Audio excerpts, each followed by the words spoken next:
If you're a creator and you're thinking about getting talent management, here is everything you need to know, or rather what people won't tell you. So I'll give you some context. I was self-managed for the year and a half that I was doing content. And let me tell you, I was literally approached by over 20. Like, I couldn't count the amount of people that reached out to me to ask to manage me.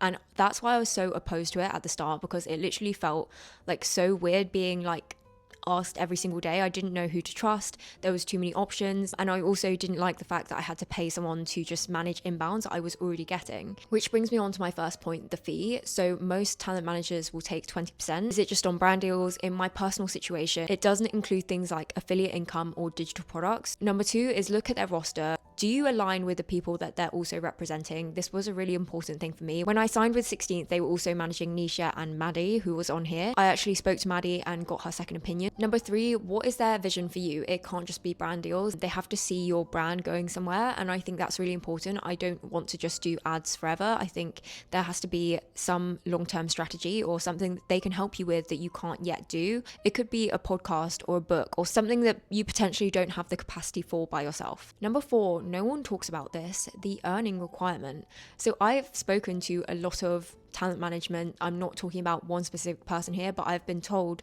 that they won't accept you unless you're making six figures, basically, or they think you have the potential to make six figures. And I find that quite interesting because a lot of beginner creators will ask me about talent management. That's really not something that is going to be on their concern unless they themselves are new, simply because for them, if they're taking 20%, they have to actually ensure that they can generate enough revenue for themselves. That's something important to know. Like, you probably only want to be looking for a talent manager if you're earning a certain threshold. Number five is they do handle the boring stuff.